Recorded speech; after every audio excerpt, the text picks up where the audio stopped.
दोस्तों उम्मीद है सब खुश हूंदव खैरियत सां हूंदव। अॼु मुख्तियार सीधी जो एल्बम अथव 13 19 पंटीह वॉल्यूम, तमामु बहितरीनु एल्बम। हिन में कुझु गीत आहिनि जेके हिन वक़्तु बि टॉप ते हलनि था ऐं माण्हू दिलि सां चाह सां ॿुधनि था। उन्हनि गीतनि मां हिकिड़ो गीत मुंहिंजी पसंदि जो आहे, सोना रखो था जी यारी त निभाइण बि सिखो। तमामु बहितरीनु सिलेक्शन आहे। ऐं हिन सां गॾु हिकिड़ो शमन अली मीराली जो एल्बम आयो हो, तमामु बहितरीनु। मां अव्हांखे ॿुधायां या वरी कमेंट्स करे ॿुधाईंदव त इन दौरान शमन अली मीराली जो एल्बम आयो, करे ई नथो को एतबार दिलबर, ऐं ही ॿई एल्बम टॉप ते हलिया। पर हिन वक़्तु जेका ॻाल्हि आहे मुख्तियार सीधी जी आहे। ऐं हाणे दोस्तनि जा कमेंट्स आहिनि उहे शामिलु कयूं, उन खां बाद एल्बम जे बारे में ॿुधाईंदासीं। कमेंट्स आहे पहिरियों हुबदार अली भाउ लिखियो आहे त मुख्तियार सीधी वॉल्यूम 17 पंटीह एल्बम नंबर 13। ऐं उनखां पोइ शहबान सोलंकी भाउ लिखियो आहे, अदा 11 एल्बम त अपलोड कर। ठीकु आहे, इंशाल्लाह कोशिश में लॻा पिया आहियूं। उन एल्बम जी तस्वीर न मिली सघी आहे, कोशिश में लॻा पिया आहियूं। जीअं मिली वई त इंशाल्लाह वीडियो ज़रूरु ठाहींदासीं। उनखां पोइ शहबान सोलंकी भाउ लिखियो आहे वरी, सुपर हिट अदा, वॾियूं महिरबानियूं, लख कुर्ब लख लाइक।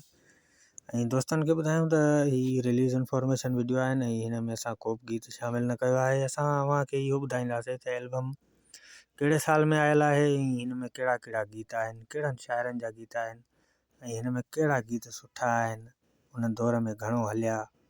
सिर्फ़ु एतिरो ई कमु रखियो आहे। जीअं बि दोस्त खे कंहिं फ़नकार लाइ वीडियो माना ॾिसणी हुजे, ॿुधणी हुजे त कमेंट्स में उन फ़नकार जो नालो लाज़मी लिखे त इंशाल्लाह उन जे लाइ बि तमामु जल्द वीडियो ठाहे अपलोड कंदासीं। ऐं हाणे हलूं था हिन जे गीतनि ॾे त हिन जा गीत कहिड़ा कहिड़ा आहिनि। जो पहिरियों गीत लिखियो आहे मीर मोहम्मद अब्बासी। ही तमामु बहितरीनु गीत आहे।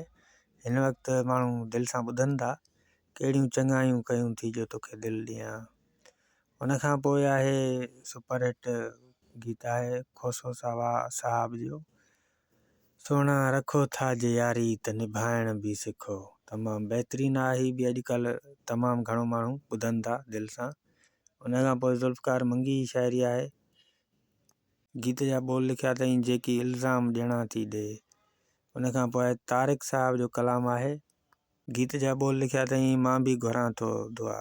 उनखां पोइ आहे फ़कीर साहब जो कलाम आहे, गीत जा बोल लिखिया अथई कुझु सोच कर दिलड़ी। तमामु बहितरीनु गीत आहे, बि सुठो गीत आहे। उनखां पोइ सांवल मीराली जो कलाम आहे, मूंखे सोना लॻी आहे पंहिंजी। उनखां पोइ आहे गीत मुख्तियार कोड़ाई जो कलाम आहे, अल्लाह साईं ॾींहुं ॾींदुई। उनखां पोइ आहे गीत तमामु बहितरीनु गीत आहे, बि अॼुकल्ह सुठो हले पियो, मौला ग़रीब कयो आहे। उनखां पोइ आहे मीर मोहम्मद अब्बासी जो कलाम आहे, हल उहे ॾींहं हुया। ही सभिनी खां टॉप ते कलाम हलण वारो आहे।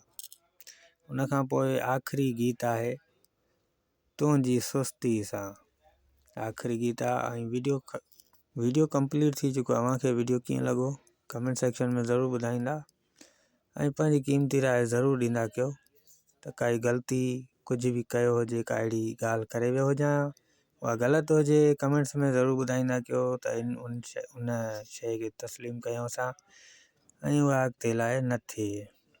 इंशाल्लाह नेक्स्ट वीडियो में वरी इकठे आहियूं। हली